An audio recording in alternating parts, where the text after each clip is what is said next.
Sí, por supuesto.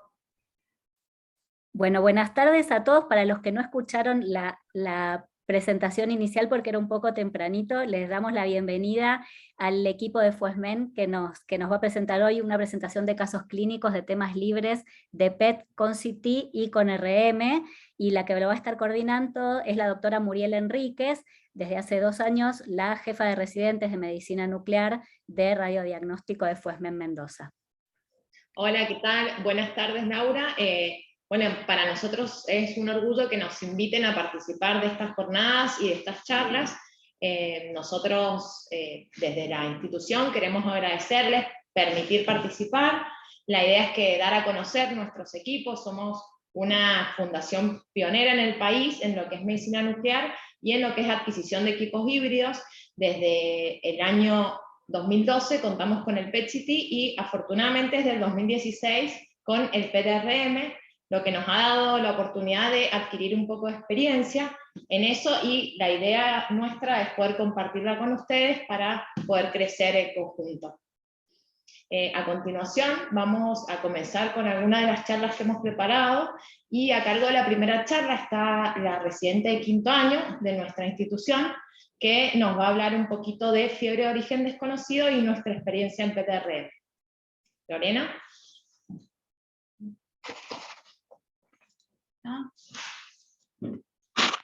Bien.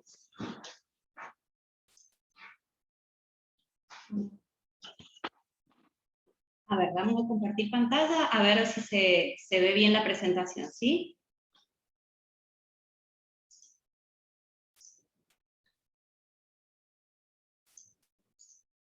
¿Se ve bien?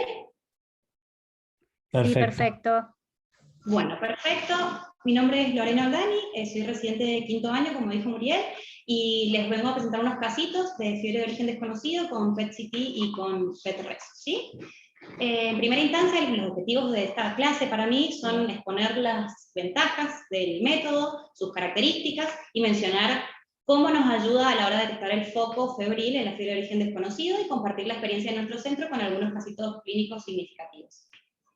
Como para entrar en un contexto en el tema, sí, la fiebre de origen desconocido es un cuadro clínico que es bastante complejo de llegar a un diagnóstico definitivo, y se define como 38,3 grados de temperatura durante al menos 3 semanas, y al que no se puede llegar a un diagnóstico definitivo después de una semana de internación con todos los métodos complementarios. Dentro de la fiebre de origen desconocido tenemos 4 grupos principales que son los que más nos interesan, sí, que es la FOD clásica. Dentro de esta podemos tener varias causas de fiebre, que son principalmente la infecciosa, la tumoral, inflamatoria no infecciosa, y dentro de las misceláneas las menos frecuentes, como la fiebre asociada a drogas.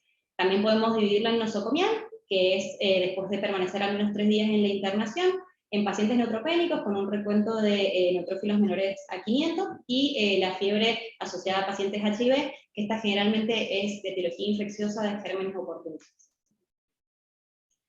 ¿Cómo vamos a encarar el tema de la fiebre de origen desconocido? Bueno, principalmente con la clínica, que es la base de todo, la clínica siempre es soberana. Después tenemos una segunda línea, que está compuesta por análisis de laboratorio o métodos de imágenes convencionales, como la ecografía o la tomografía o la resonancia, y después podemos tener cosas un poco más complejas, como son los estudios de medicina nuclear. Dentro de esos, los más frecuentes, los más importantes, como el galio, el estudio con galio, los glóbulos blancos marcados, y el PET con FDG, y en esta línea también podemos tener cosas más invasivas como las tomas de biopsias. Dentro de lo que nos interesa un poco en esta clase, hacemos una mini introducción respecto a PET con FDG.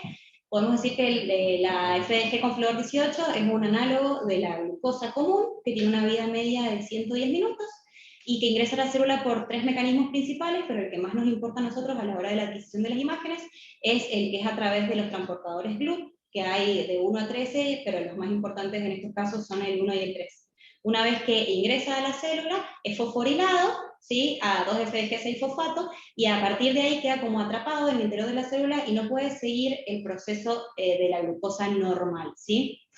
Ese es un pequeño esquemita, bien sencillo. Arriba tenemos en azul el mecanismo normal de la glucosa, y por debajo el de la FDG, como lo inyectamos nosotros, y cómo es el final de la cadena, que es el atrapamiento metabólico, y eso es lo que nosotros vamos a medir a la hora de obtener nuestras imágenes. Con respecto al PET en la fibra de origen desconocido, tenemos varias cosas que ya han sido estudiadas y han sido dichas, ¿sí? Permite la detección de lesiones focales en estadios bien tempranos, incluso cuando todavía no se produce ningún tipo de cambio anatómico, y eso nos da mucha ventaja. Es positivo no solo en las patologías infecciosas, como dijimos, sino en muchas otras causas febriles, como procesos autoinmunes o inflamatorios no infecciosos, y que a veces no se ven en las imágenes convencionales como tomografía o resonancia, y también deja en evidencia la actividad inflamatoria en regiones que no son de la sospecha primaria clínica. Por ejemplo, es muy frecuente que vengan pacientes que son HIV y suelen tener infecciones respiratorias, y después hacemos el barrido de cuerpo completo y encontramos focos a distancia que no estaban en cuenta. Dentro de la medicina nuclear, como dijimos, hay varios métodos. Con respecto a FDG versus métodos que quizás tienen más años de estudio, como dijimos el galio 67 o los glóbulos blancos marcados, podemos decir que tiene de positivo que detecta estas otras causas de fiebre no infecciosa, es un poco más sensible a la hora de identificar procesos que son de enfermedades más crónicas, quizás con un grado metabólico más bajo. La obtención del estudio es más rápido y un poco más sencillo de realizar, sobre todo en comparación con los glóbulos blancos marcados. Nos permite cuantificar la actividad metabólica con los SV, y asociado a tomografía o resonancia, aparte de lo metabólico, nos da una mayor cantidad de información anatómica. Bien, acá les he dejado este artículo que es muy importante, es muy reciente, lo han publicado ahora en julio de este año. En realidad es una revisión de muchos casos, de más de 68 papers publicados, con un N de más de 5.000 pacientes, así que es bastante significativo. Hace como una comparación entre varios métodos de medicina nuclear a la hora de estudiar la fiebre. Si bien no es muy fácil compararlos todos en simultáneo, porque algunos eran PET-CT versus galio, otros eran PET-CT versus glóbulos blancos, etc. Sí, la conclusión más o menos final de todos estos casos que se dieron es que el PET-CT tiene una alta sensibilidad para el diagnóstico de la fiebre de origen desconocido, y lo que encontraron como negativo en estos estudios es que es poco específico, por lo menos en comparación con el galio. Pero ¿qué pasa?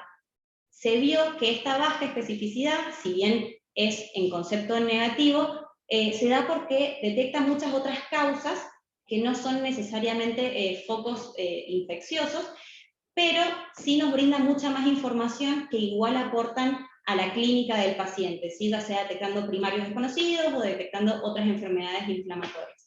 Así que, en definitiva, a la larga, si bien es menos específico que el galio, sí tenía más del 60% de información que aportaba a modificar la terapéutica de los pacientes.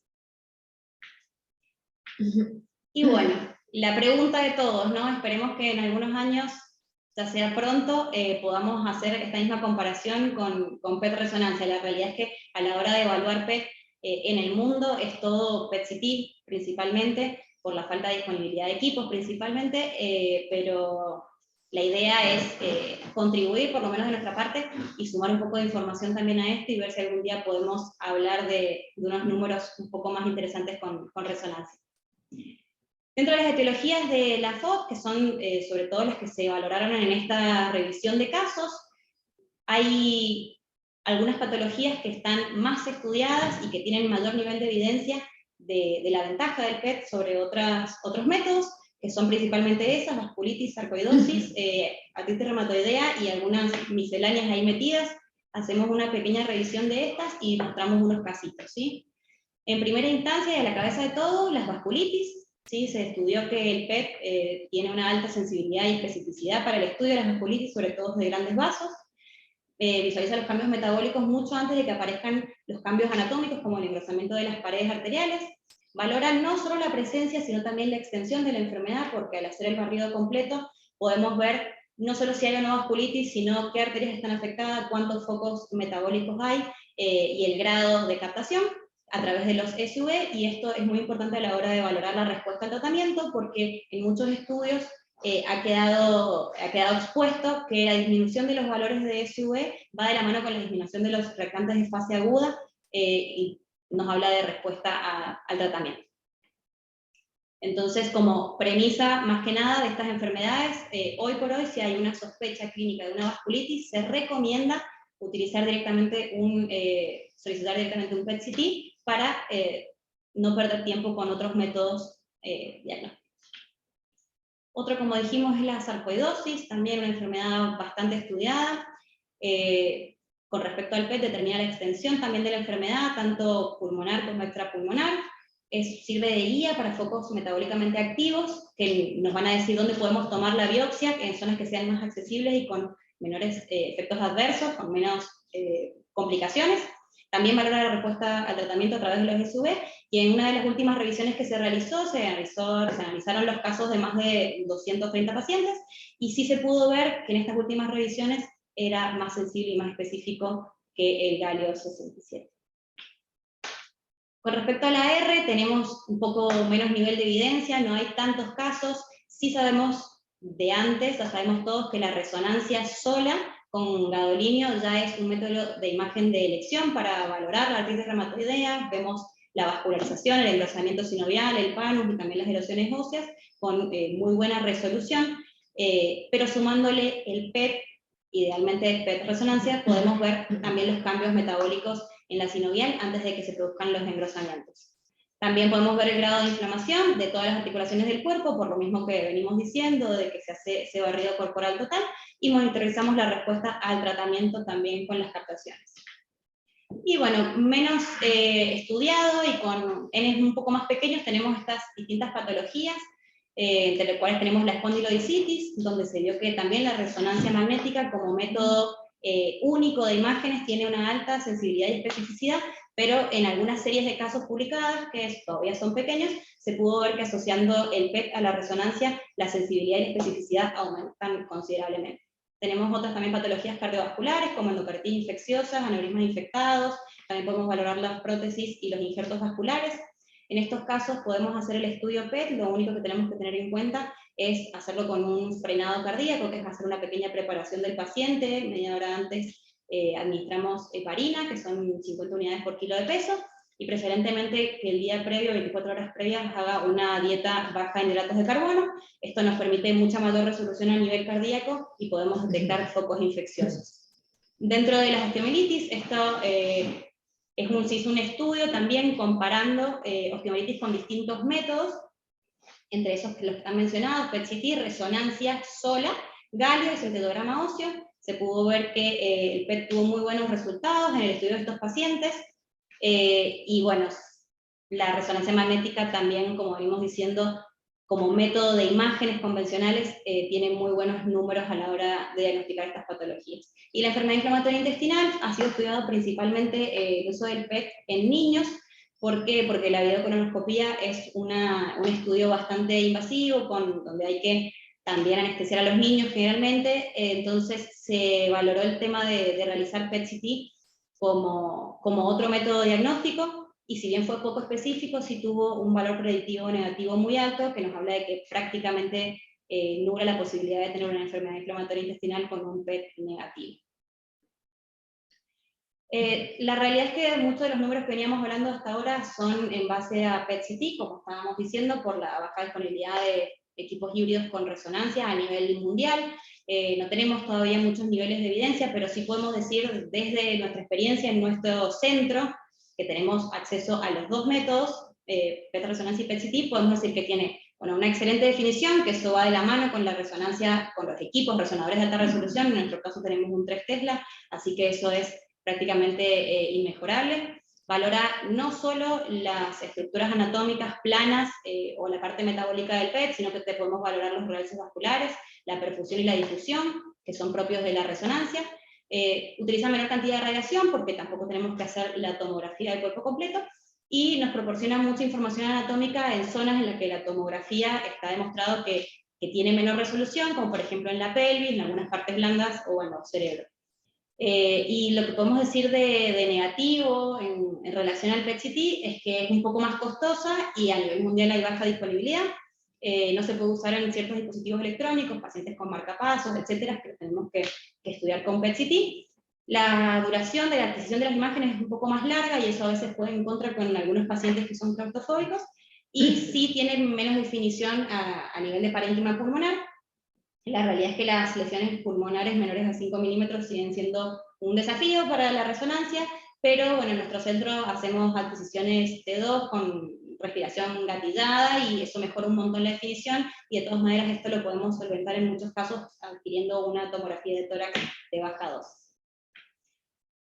Muy importante diferenciar entre PET-CT y PET-reso, sin entrar en cosas muy técnicas, pero el PET-reso tiene detectores basados en lutecio, con una capacidad de detección TOF que logra una mejor resolución espacial, mayor sensibilidad, y por tener fotomultiplicadores de silicio nos permite inyectarles a los pacientes la mitad de la dosis de lo que inyectaríamos en el PET-CT. Que en nuestro caso, en el PET-CT es 0,1 milicurie por kilo de peso, y con el PET-resonancia lo podemos hacer en 0,55 por kilo de peso, y eso es fundamental, sobre todo a la hora de hacer estudios en niños y irradiarlos. Bien, vamos a lo interesante, a lo bonito, que son las imágenes.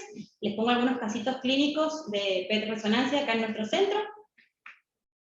Este primer paciente, un hombre de 65 años, que consulta por una tumoración palpable a nivel de la parótida izquierda y varios episodios febriles a los que no le pueden encontrar ninguna causa. Nos piden el PET-reso para descartar un tumor primario de cabeza y cuello. Resultó tener un tumor de Warthin en la parótida que no nos preocupaba nada, pero haciendo el barrido completo podemos ver en la zona de la próstata cómo tenemos en la región lateral del lado derecho, a la mitad de la pantalla del lado izquierdo tenemos una secuencia T1 en un corte axial, y podemos ver una pequeña imagen hipointensa, un poco irregular, que del lado derecho de la pantalla la vemos en una secuencia T2 y se ve hiperintenso, ¿sí? Esto nos habla de que ahí hay una imagen, una lesión que es más bien líquida.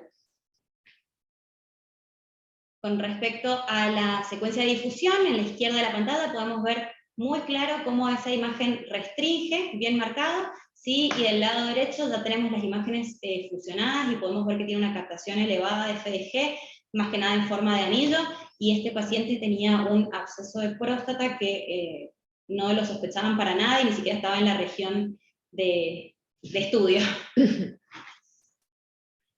Este es otro paciente muy interesante, consulta por un dolor precordial, y después presentó algunos picos febriles que no tenían ninguna causa evidente.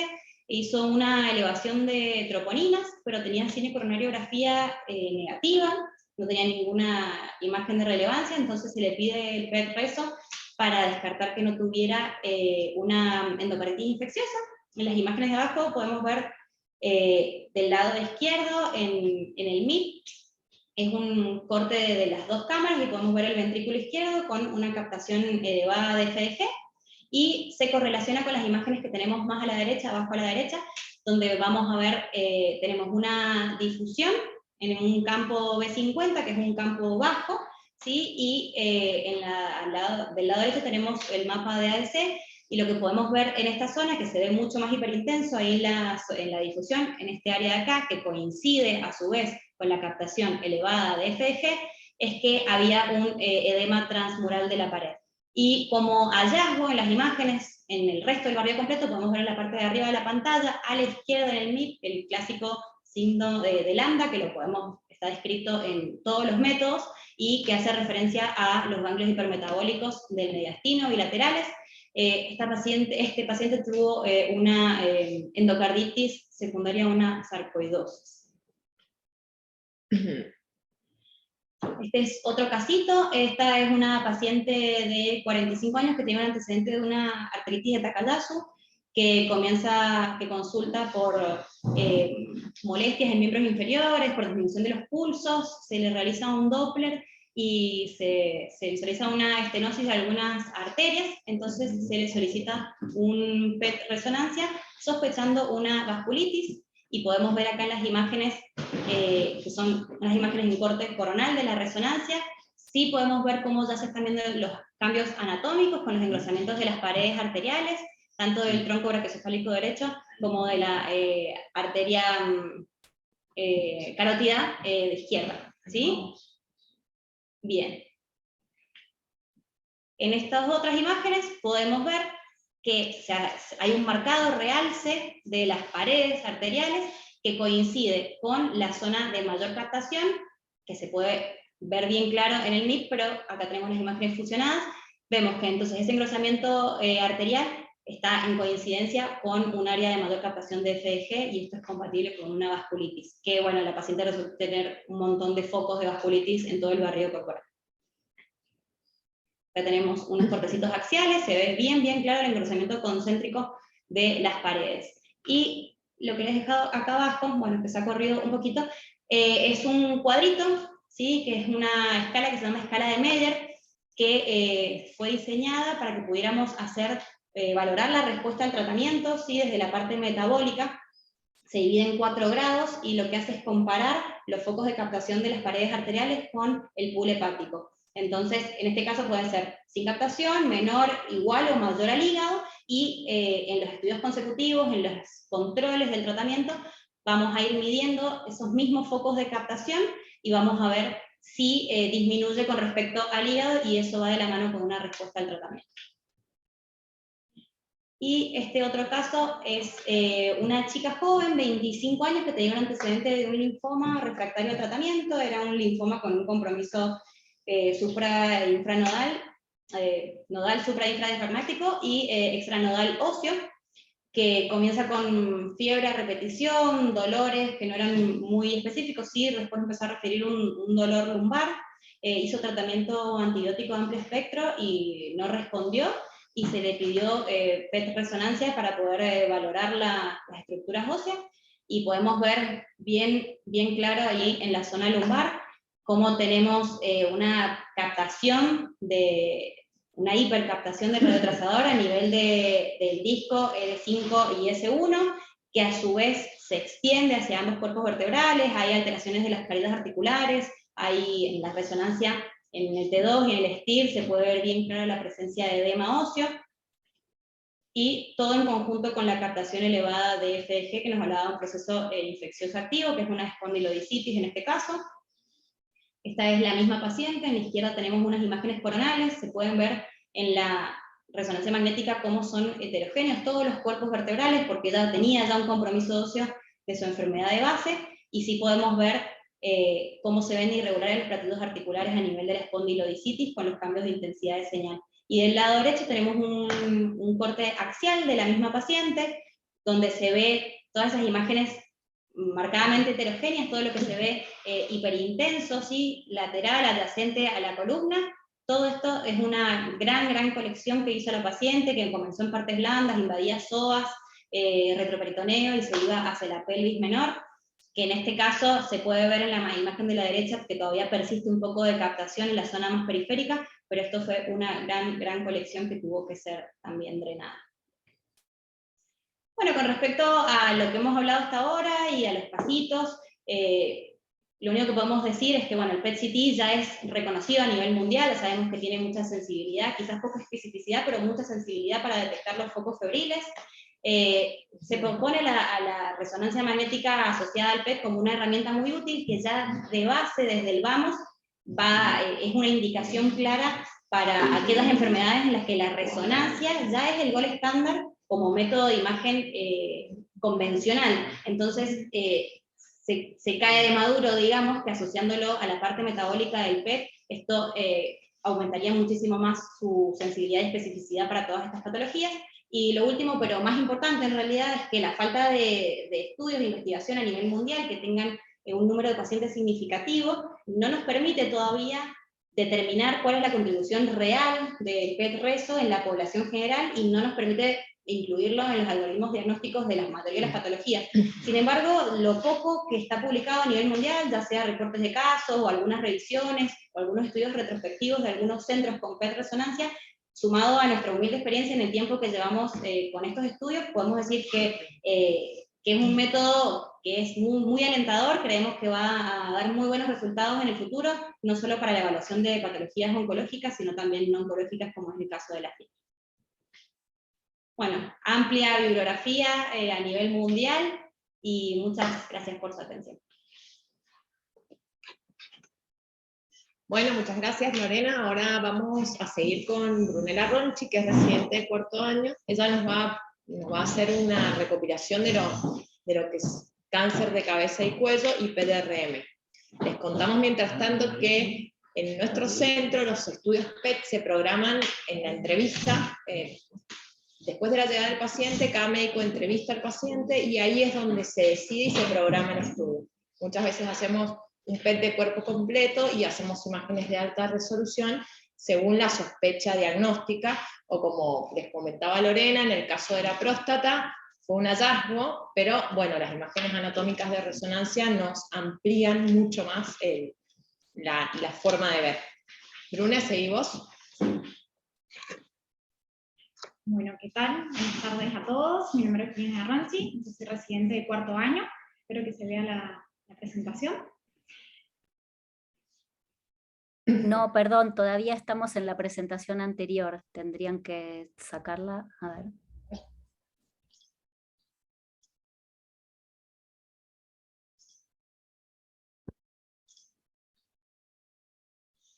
Ok. Ahí sí. Ahí se puede ver, ¿no es cierto? Sí. ¿Ahora sí? Sí, perfecto.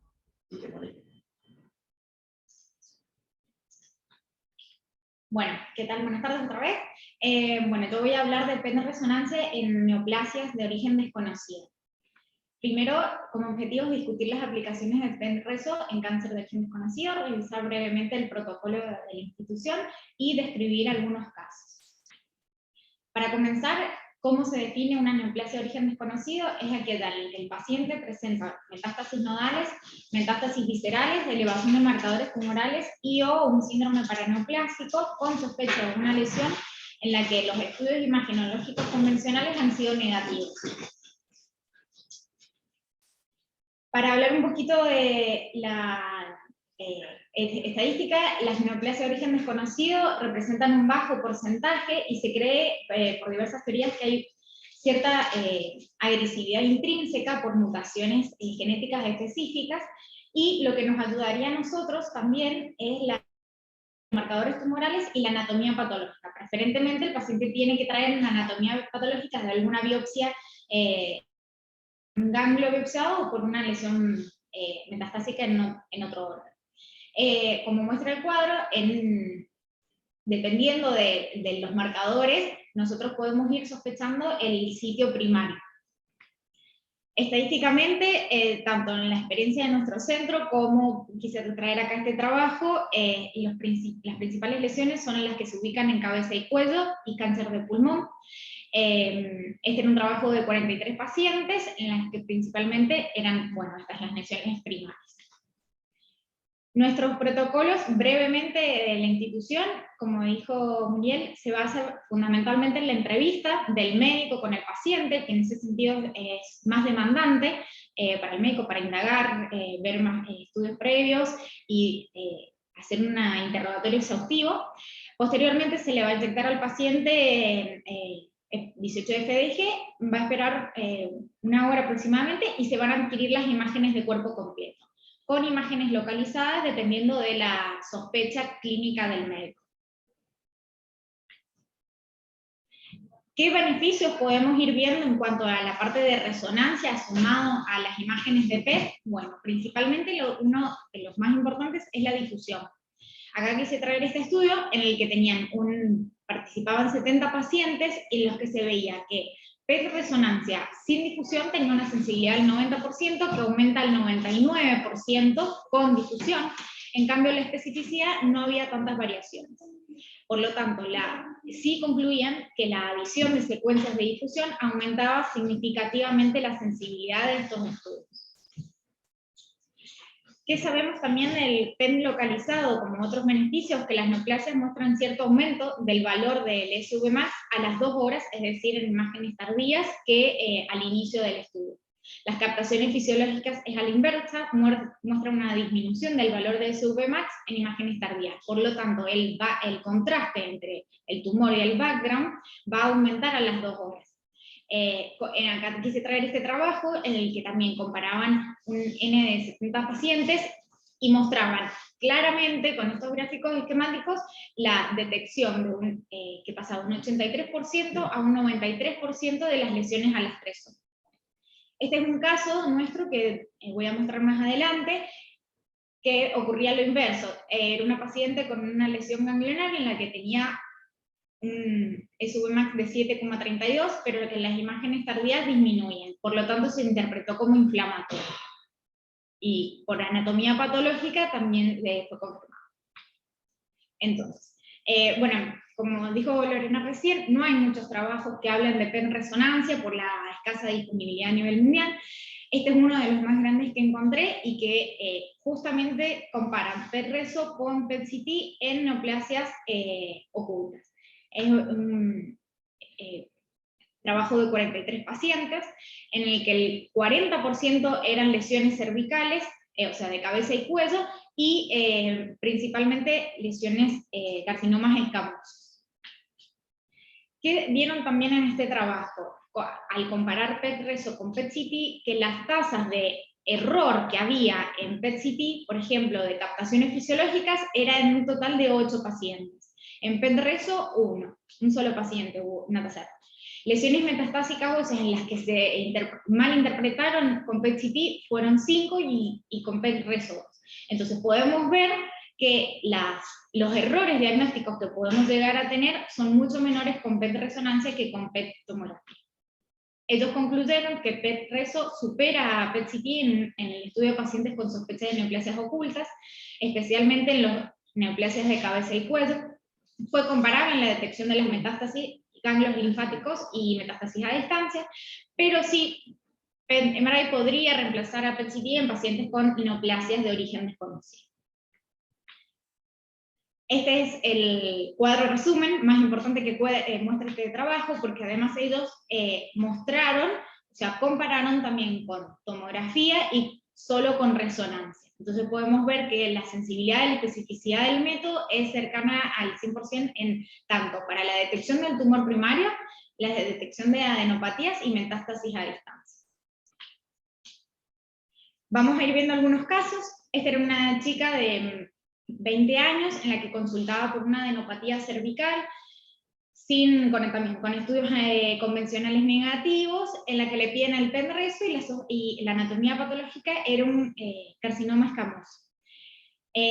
Podemos ver que en conjunto entre las imágenes de resonancia, en las que vemos una imagen en la base de la lengua que realza con el contraste, junto con las imágenes de PET, tanto del MIP como de la fusión, podíamos descubrir el lugar oculto de la neoplasia.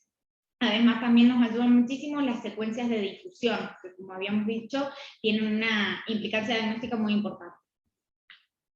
Este era otro paciente que había tenido, un paciente de 70 años con una pérdida de la visión en el ojo izquierdo, paulatina, sin muchos otros síntomas, que también debuta con una adenopatía que resulta ser metastásica a nivel cervical. Le pide el PET reso y sí se le observa esta pequeña lesión en las imágenes de resonancia a nivel del ojo izquierdo, que realza con el contraste. No presenta restricción en la difusión, porque en estos casos son lesiones muy pequeñas, sobre todo porque la estructura también es muy pequeña del ojo, y tenía la característica de no presentar, tenía una captación leve, moderada de SV. Nos ayudó a pensar que podía ser un melanoma coroideo, que bueno, después fue confirmado por anatomía patológica. Entonces, en que sería la estadificación de la lesión primaria, la resonancia, o sea, el valor agregado de la resonancia junto con el PET es útil para una estadificación más precisa. Podemos ver la evaluación de la invasión perineural, ósea, cartilaginosa y la evaluación de estructuras adyacentes, con mucha más definición. Para evaluar la estadificación de estos tumores, o sea, en cuanto al tamaño y las estructuras, traigo este metaanálisis también en el que evaluaron 10 estudios por más de 400 pacientes. Y podemos ver que la sensibilidad y la especificidad de PET de resonancia era cercana al 90%. Y ellos también concluyeron que PET-RESO incluye una resolución superior en cuanto a los tejidos blandos, mayor definición de la extensión del tumor, incluye una infiltración perineural más precisa y de los tejidos circundantes. Por lo tanto, PET-RESO con FG es altamente sensible y es una especificidad moderada. Para hablar un poco de las lesiones ganglionares, esta era una paciente con una lesión en la parótida que era claramente, tenía la lesión, ¿no? Pero lo que presentaba dudas diagnósticas eran unos ganglios en rango no adenomegálico que tenía a nivel cervical.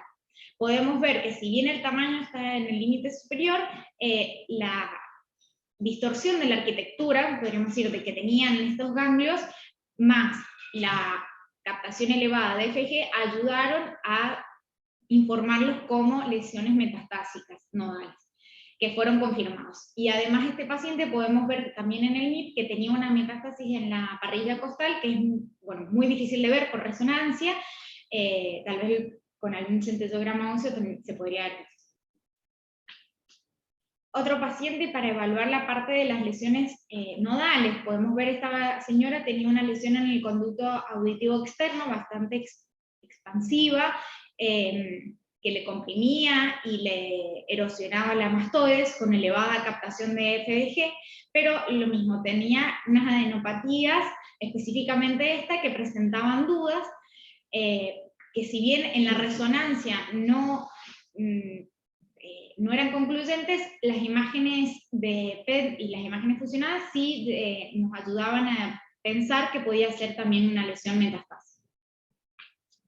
Por lo tanto, para evaluar las lesiones nodales, sí podemos ver que acá, en de los estudios más grandes que existen, tenía una sensibilidad del 93% y una sensibilidad de casi del 100%. Por lo tanto, el PET juega un rol fundamental en la estadificación nodal, y vamos a ver ahora a distancia, con un aumento significativo en la detección de adenopatías cervicales, principalmente.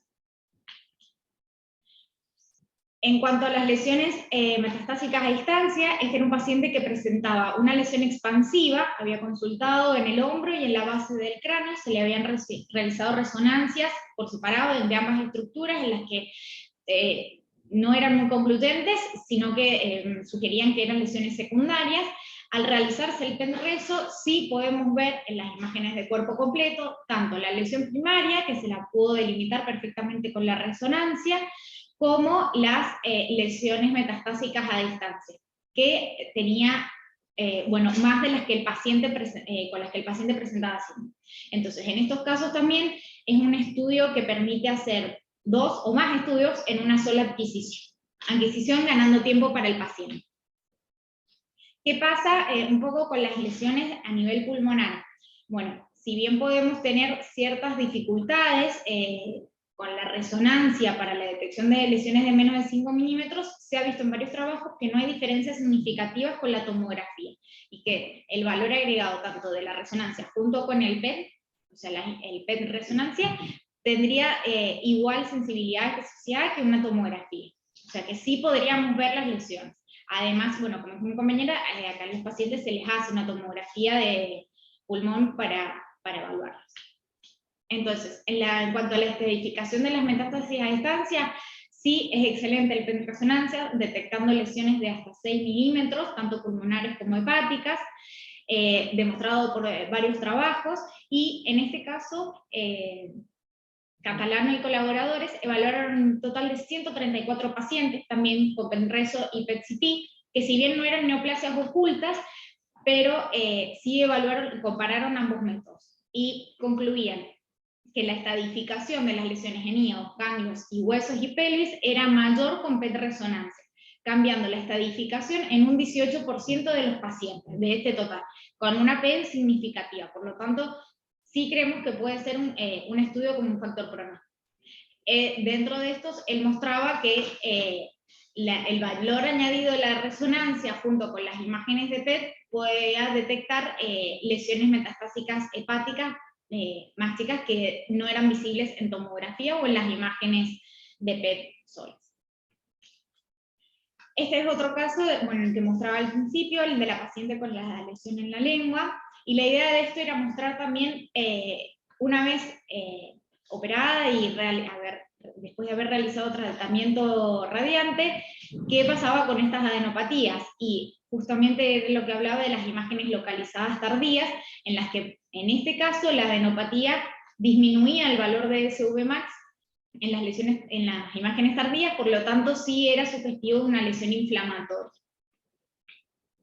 Entonces podemos ver, para ir resumiendo, que el PET-reso ayuda en la estratificación tanto de la lesión primaria, las lesiones nodales y a nivel de las metástasis a distancia, con una alta sensibilidad y especificidad para evaluar al paciente en un único estudio. Como ventajas generales, también para ir finalizando, la capacidad de combinar y fusionar datos anatómicos junto con los metabólicos para la diseminación tumoral primaria compleja y sobre todo las lesiones ocultas de cabeza y cuello, que son regiones más complejas de evaluar. Es útil para mejorar la resolución de tejidos blandos y la adición de secuencias de difusión y contraste. Significativa menor exposición a la radiación en pacientes que requieren un seguimiento imagenológico estricto o con muchas intervenciones en la población pediátrica, porque también se puede utilizar, como dijo mi compañera, menor cantidad de dosis, y son estudios tiempo eficientes que en el único examen se pueden evaluar el cuerpo completo. Sí existen algunas limitaciones, como habíamos comentado, el elevado costo, la escasa disponibilidad, no solo acá en el país, sino a nivel mundial, y eso también muestra la escasa disponibilidad de bibliografía. Los protocolos en desarrollo, esto hablaba en varios papers, que era que no hay un consenso, si bien nosotros acá hay protocolos para cada sospecha diagnóstica, no hay consenso a nivel mundial, no hay guías, y no está PET-reso totalmente avalado en las guías oncológicas. Y son exámenes que sí que tienen una pequeña mayor duración. Como conclusión, entonces, las imágenes multiparamétricas de reso, junto con las imágenes metabólicas del PET, en un único estudio que es simultáneo, lleva a una mayor tasa de detección de lesiones primarias desconocidas comparadas con métodos convencionales y con el PET-CT. La bibliografía, y muchas gracias. Bueno, muchas gracias, Brune. Ahora vamos a continuar con el residente de cuarto año, que se llama Facundo Fernández. Él nos va a mostrar un poquito nuestra experiencia, nuestra corta experiencia con un nuevo radiotrasador, que es PSMA, por lo menos nuevo en nuestra institución.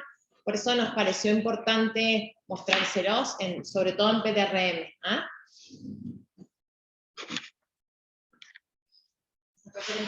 Compartir la pantalla.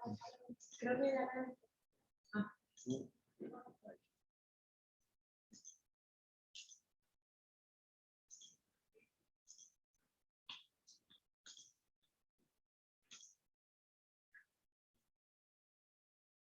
no sé si ahí se observa bien. Perfecto. ¿Qué tal? Yo soy Facundo Fernández, residente de cuarto año de FUESMEN, y como dijo la doctora Enrique, hoy hablaremos de PET-resonancia y las indicaciones de PSMA en cáncer de próstata. Los contenidos de la presentación: haremos una pequeña descripción general del cáncer de próstata, estadificación, qué es PSMA, un poco sobre radiotrasadores, PTRM en PSMA, la actividad tanto fisiológica, patológica y sus indicaciones, y por último, una breve conclusión.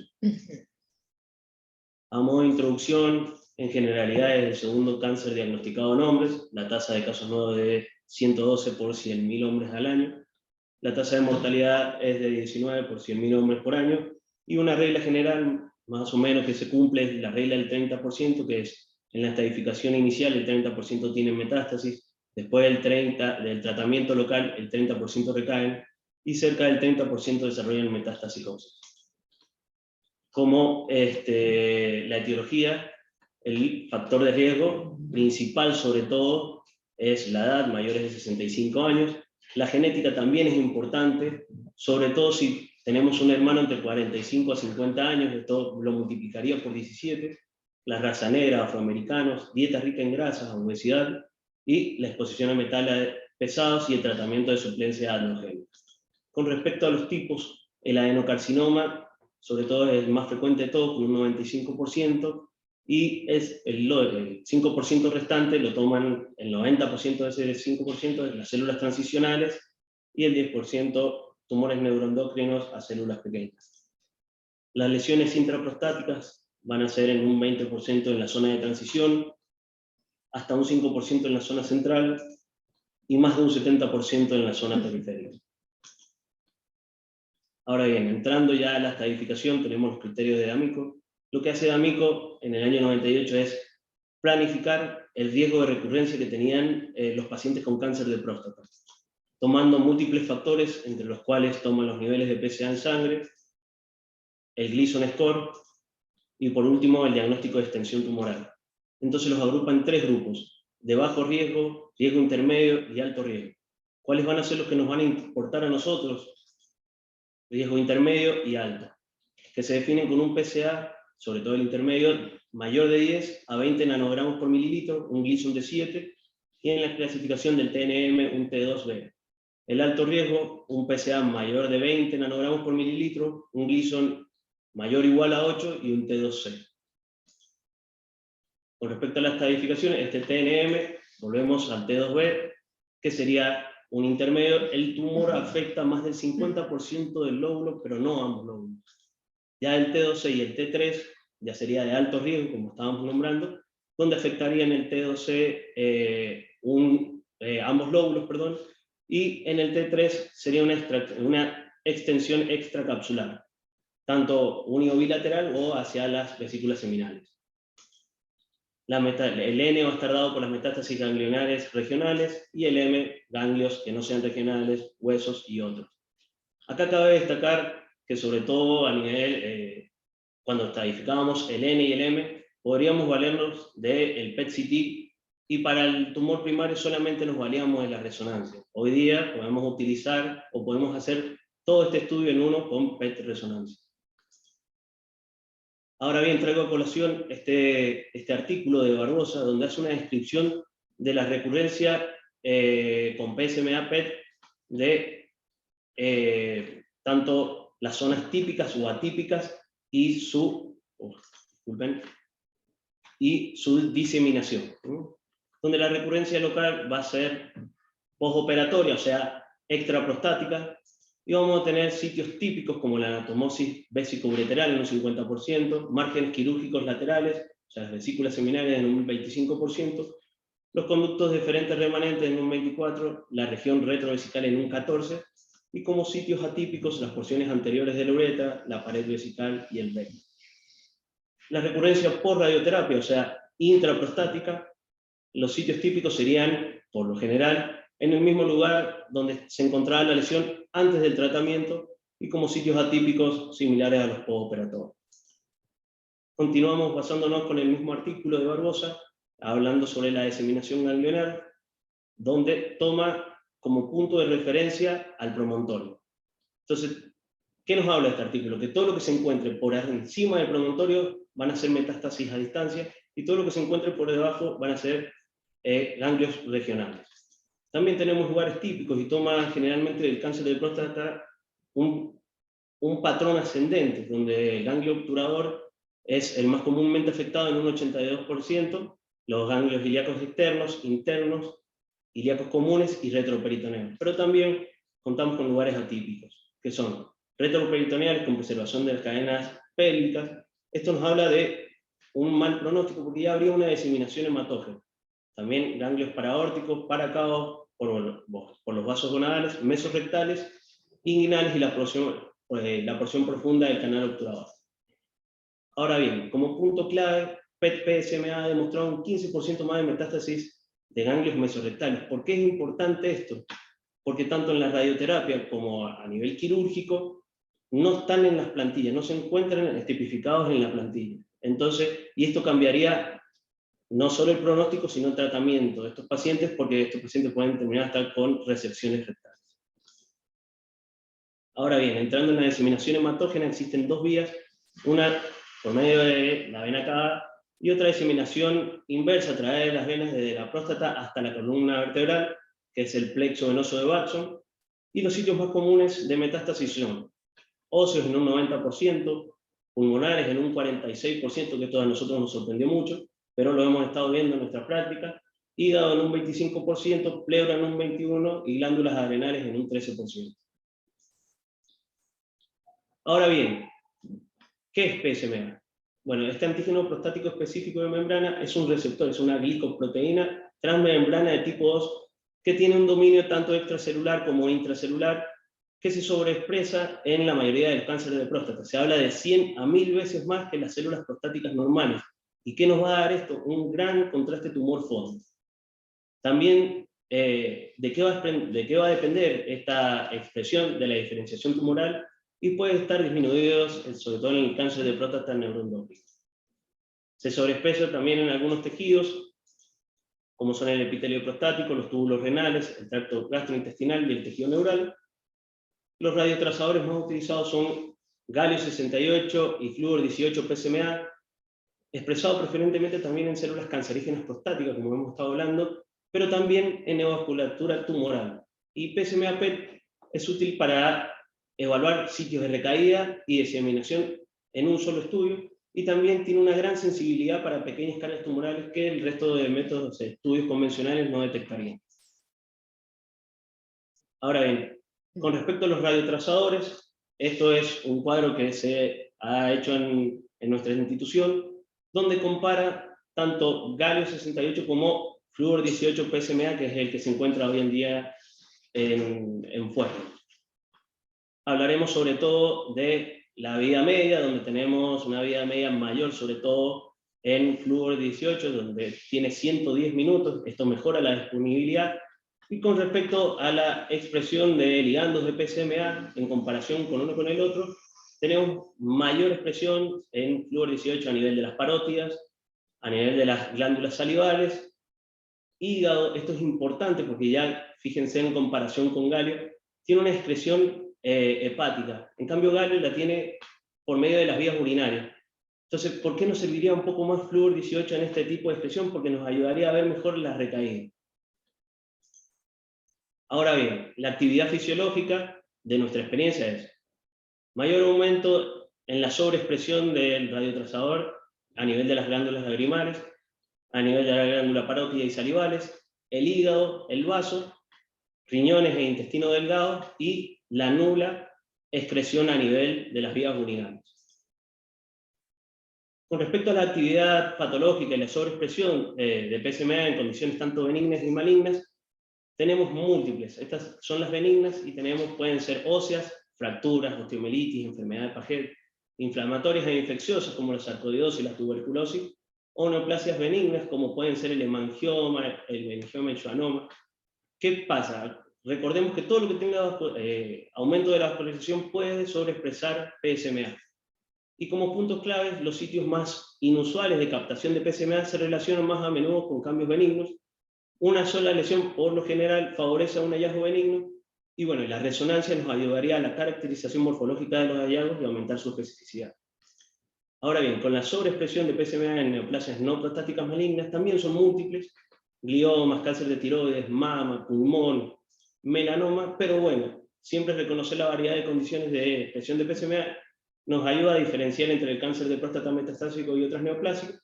Y como hemos estado hablando, y la bibliografía nos está diciendo, la captación de PSMA por segunda neoplasia es menor que la captación observada en las metástasis de cáncer de próstata. Entrando ahora sí, con lo que respecta a la clase, las indicaciones de PSMA, estas son las últimas guías de la NCCN, que son de septiembre del año 2021, donde se ha reconocido la mayor sensibilidad y especificidad de los marcadores PSMA-PET, para detectar tanto la enfermedad micrometastásica en comparación con las imágenes convencionales, ya sea tomografía o resonancia, en la estadificación inicial y en la recurrencia bioquímica. Tanto PSMA PET-CT como PET resonancia pueden ser considerados como una alternativa de las imágenes estándar, tanto de huesos y de tejidos blandos, y el grupo de expertos ya recomienda que las imágenes convencionales no son un requisito previo para PET-PSMA. Para apoyarnos en todo esto y apoyar toda esta información que hemos obtenido, vamos a hablar sobre 3 casos clínicos nuestros y después un poco de bibliografía de algunos estudios. El primer caso clínico es una estadificación inicial de un paciente de 65 años que presenta una elevación del PSA, 22,8 nanogramos por mililitro. En una resonancia realizada en este año se observa una lesión focal periférica. El estudio concluye que el paciente tenía un PIRAT 5, y esta es la parte importante, no se observan lesiones compatibles con secundaria. La anatomía patológica nos dice que tenemos un adenocarcinoma sinar Gleason 9 que compromete ambos lóbulos. Se realiza el estudio y donde podemos observar, estos son cortes axiales y cortes coronales hacia la próstata, donde podemos observar una próstata aumentada de tamaño, marcadamente heterogénea por múltiples adenomas prostáticos, pero en la zona periférica, a nivel del ápex y del tercio medio, observamos un área hipointensa en T2 con elevada sobreexpresión de ligandos de PSMA. Ahora bien, también pudimos observar metástasis ganglionares en ambas cadenas ilíacas internas con sobreexpresión de PSMA del lado derecho de 5 milímetros y del lado izquierdo de 4. Ahora bien, no creo que ningún radiólogo acá hubiese dicho que hay algo patológico, y es donde radica la importancia de la medicina nuclear y sobre todo este método, en el cual podemos ver a nivel periférico, prostático periférico anterior derecho, un pequeño ganglio que sobreexpresa ligandos, y fíjense cuánto medía, 2 milímetros. Como punto clave, PSMA PET ha demostrado ser preciso en la identificación de micrometástasis tan diminuta como 1 milímetro. Y PET resonancia tiene una alta tasa de detección de lesiones con niveles bajos de PSA, especialmente dentro de la próstata, lesiones ganglionares metastásicas, en comparación con la resonancia. En el segundo caso clínico, hablaremos sobre una recurrencia bioquímica. Este es un paciente tratado con radioterapia, HIFU, tratamiento hormonal y tratamiento quirúrgico. Presenta una elevación del PSA con un tiempo de duplicación menor de 6 meses. A este paciente se le realiza un PET-RM, pero con colina, donde se observa un ganglio obturatriz derecho, pero nosotros comenzábamos a tener nuestras primeras experiencias con Fluor 18 PSMA. Entonces a la semana realizamos este estudio, también observando un ganglio obturatriz derecho. Se realiza SBRT a ese ganglio, baja casi a niveles indetectables el PSA, pero luego comienza a subir, y por esta recaída bioquímica se solicita otro PET-RM, pero ya con Fluor 18 PSMA. Acá tenemos el estudio previo donde vemos el ganglio obturatriz, que la SBRT casi lo ha dejado indetectable, pero en el PET actual se observa en el lecho quirúrgico esta zona que no está bien definida, es de intensidad intermedia y sobreexpresa ligandos de PSMA. Ahora bien, tampoco creo que ningún radiólogo acá hubiese visto o se hubiese animado a decir que había algo patológico con respecto a la difusión, que es muy pequeña, y si hay una o no una clara restricción en el mapa de ADC, en una caída en el mapa de ADC. En los cortes coronales y axiales vemos un área de fibrosis que rodea a esta zona de señal intermedia que sobreexpresa estos ligandos, ¿no? Ya por último, el último de los casos también es una recurrencia bioquímica en un paciente de 74 años, un Gleason 7, con prostatectomía radical en el año 2006. En el año 2021 comienza con elevación del PSA, tiene una recaída bioquímica, se realiza un PET colina donde no se observan lesiones, persiste con el PSA elevado, entonces se le solicita un PET resonancia con Fluor 18. Fíjense en el estudio previo con carbono 11 colina del mes de septiembre. Nadie tampoco se animaría a poner que este ganglio es patológico, no presenta sobreexpresión de ligando. Y en el PET actual, con Fluor 18, vemos este pequeño ganglio milimétrico de 2,8 milímetros con una sobreexpresión de ligandos de PSMA de 3,48. Ahora bien, en nuestra institución se realiza una imagen localizada tardía, donde todavía sobreexpresa aún más los ligandos, llegando hasta 4,16. Como puntos clave, las imágenes convencionales, tanto de resonancia como de tomografía, tienen limitaciones en la evaluación de metástasis y ganglios linfáticos. Este es el reconocimiento de diferentes patrones de propagación es crucial para identificar adecuadamente las manifestaciones tanto típicas como atípicas de la enfermedad. Siempre recordar que los ganglios linfáticos que se encuentren por arriba del promontorio se consideran metástasis a distancia, por debajo se consideran metástasis regionales, y esto es importante para determinar el pronóstico y tratamiento del paciente. Un poco de algunos casos clínicos, de algunos artículos. Este es un artículo que compara tanto PSMA-PET con resonancia, tiene un N de 108 pacientes, para la tasa de detección de lesiones patológicas en recurrencia bioquímicas a diferentes niveles de PSA, donde tuvo como resultado que las lesiones patológicas en la recurrencia bioquímica es mayor PET resonancia con respecto a la resonancia independientemente del PSA. Ahora bien, esto es uno de los estudios más grandes que hay, donde tal vez lo hagan la gente que más sabe de cáncer de próstata, que son la doctora Evangelista y el doctor Fanti, donde, ¿qué toman ellos? Toman 652 estudios, de los cuales determinan que 73 son importantes en esto. Entonces, en la estadificación inicial, ellos recomiendan que, o han visto, que se puede plantear para intermedio y alto riesgo utilizar tanto colina como PSMA. En la recurrencia bioquímica, a niveles superiores de PSA de 2 nanogramos por mililitro, también se podría ocupar galio o PSMA, pero ya a niveles más bajos de 2 nanogramos por mililitro, ya se recomienda ocupar PSMA, ya sea flúor 18 o galio 68. Y para la evaluación de la respuesta a la terapia, tanto colina como PSMA podrían ser utilizados. Estos son dos estudios que comparan la tasa de detección en la recurrencia local, donde para la detección de recurrencias locales, galio 68 con PSMA PET-RM es superior en comparación con PSMA PET-CT. Por último, hablaremos de estos dos casos que hablan o comparan tanto flúor 18 PSMA con galio 68 a el nivel de PSA y el rango de detección de uno contra el otro. No hay grandes diferencias entre uno y otro, tal vez flúor 18 toma un poco más de ventaja, sobre todo cuando el PSA es menor a 0,5, ya que no tiene excreción, como habíamos visto, por vías urinarias, y esto nos ayudaría a observar en las recaídas locales. Como conclusiones, reconocer la actividad fisiológica y patológica de PET-PSMA, así como la distribución típica y atípica del cáncer de próstata, es crucial para una interpretación y diagnóstico preciso de la enfermedad. Las lesiones detectadas por PET-PSMA se caracterizan anatómicamente mejor por resonancia magnética que por tomografía, que mejora la detección de la enfermedad local en la estadificación inicial y las recurrencias. Mejora también la tasa de detección aún ante valores bajos de PSA, permitiendo identificar metástasis ocultas a distancia.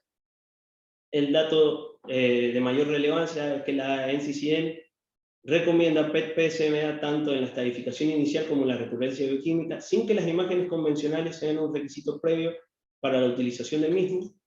Y bueno, PET-RM puede reemplazar, como ya habíamos hablado, las imágenes convencionales haciendo un 2 en 1. La bibliografía, y muchísimas gracias por su atención. Bueno, muchas gracias, Facu. Espero que les hayan gustado nuestras charlas y no sé, pasamos a ver si alguien tiene alguna pregunta o quiere saber algo. ¿Sí?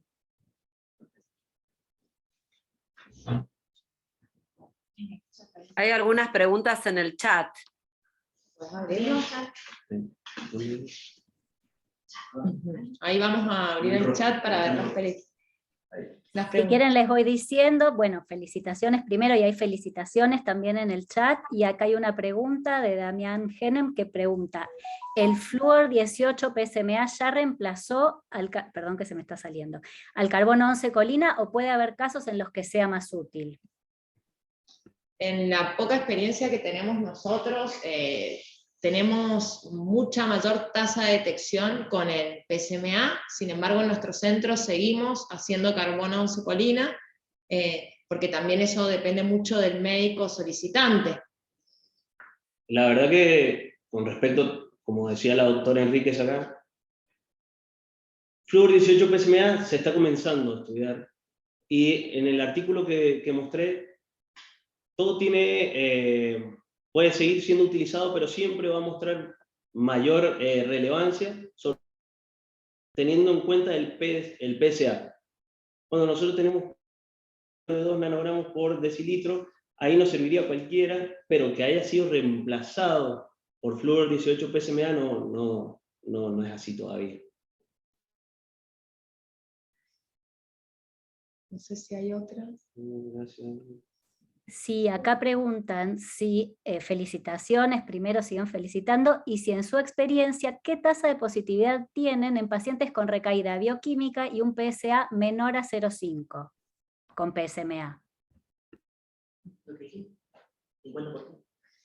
En lo que hemos estado viendo, en menos de 0,5, tal vez hasta en menos de 0,1, perdón, de 1 hacia abajo, es una tasa del 50%. Es 50% que podemos tener recurrencia y 50% que no. Esto también hay médicos que generalmente, por lo general, ya con un PSA de 1, ya comienzan radioterapias, y hay otros que dicen que no, y prefieren seguir con la radioterapia y ver si hay o no recurrencia. Bien, preguntan también, perdón, ¿alguien estaba hablando? No, perdón, disculpa. Si las imágenes tardías con FDG, ¿a qué tiempo las realizan generalmente? Generalmente se realizan a la hora de adquisición del estudio primario, y eso va a depender del tipo de patología que tengamos y de la disponibilidad de radiofármacos y de la condición del paciente, pero en general es a la hora, para que sea comparable entre un paciente y otro, ¿no?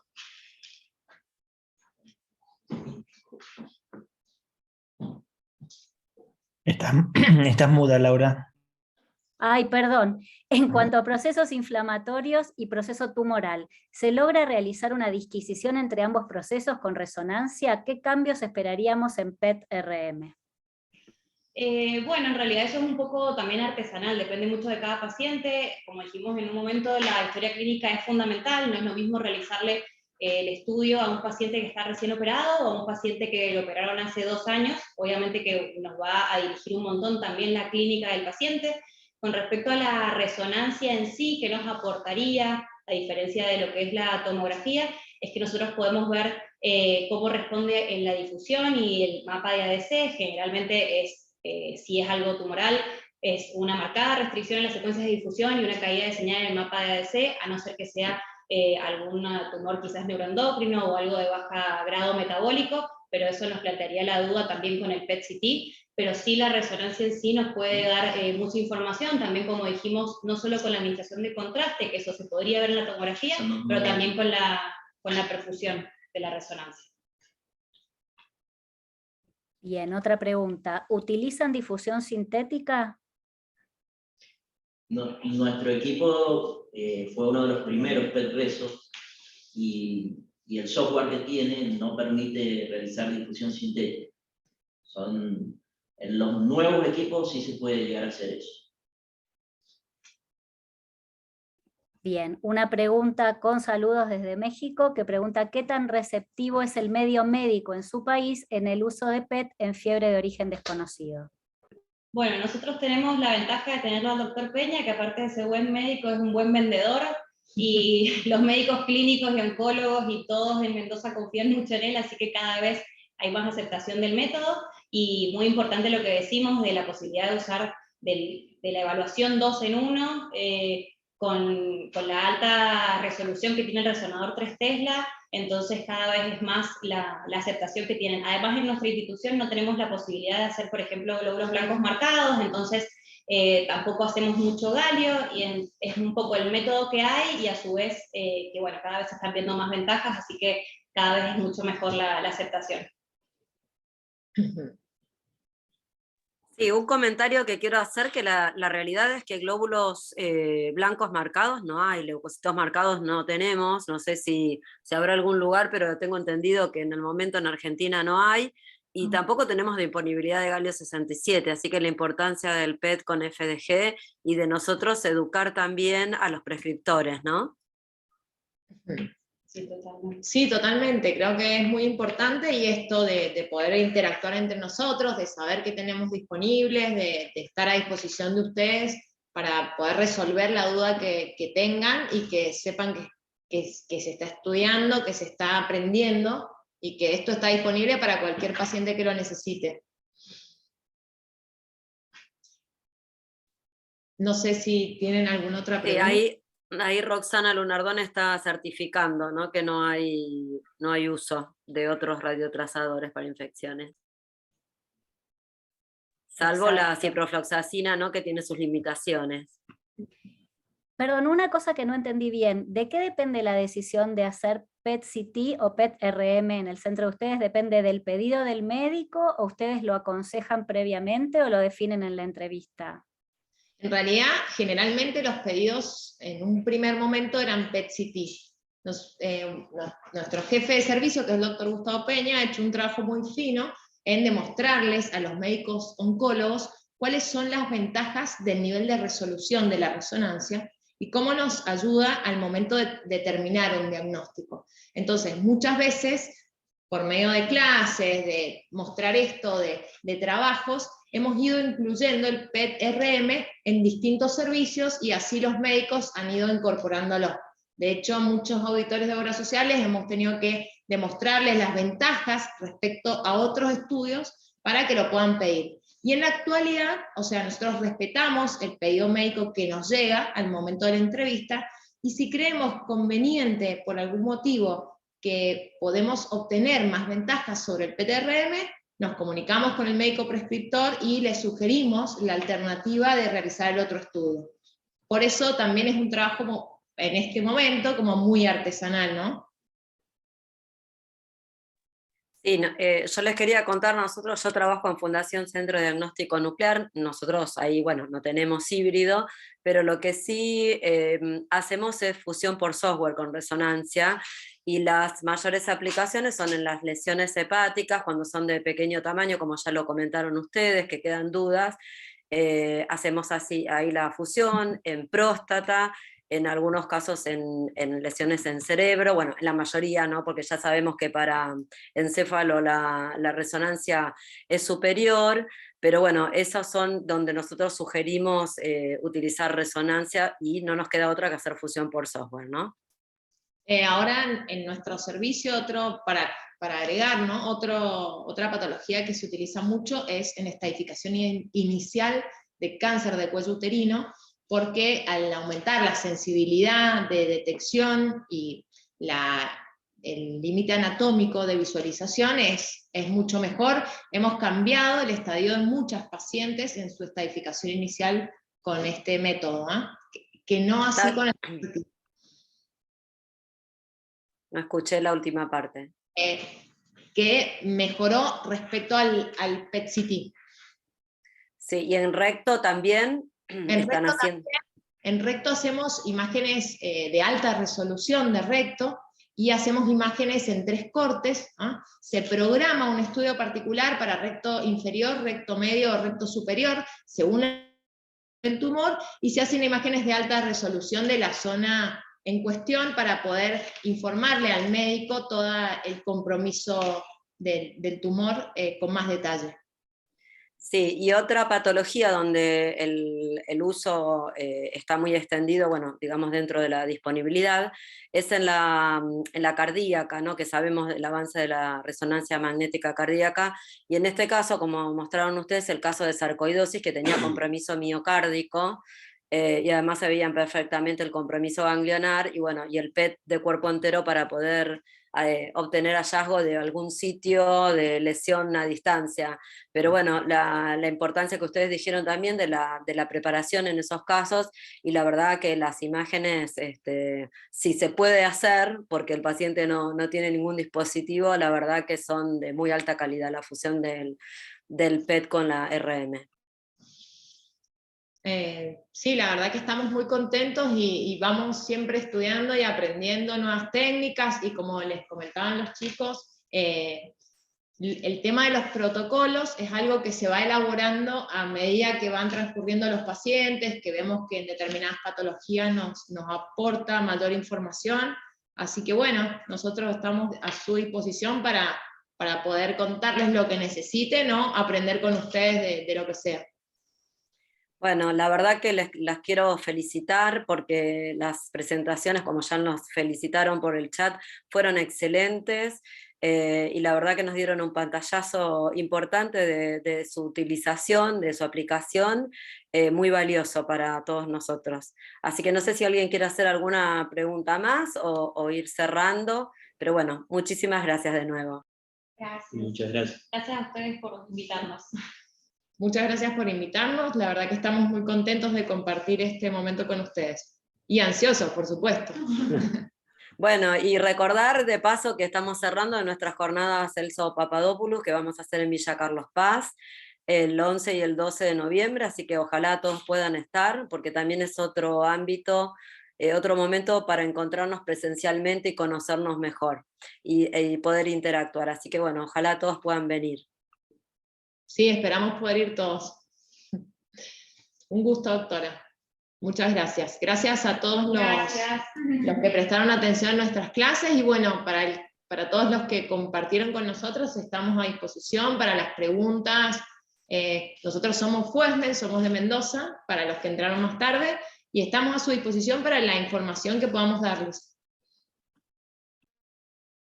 Bueno, gracias a todos, buenas noches.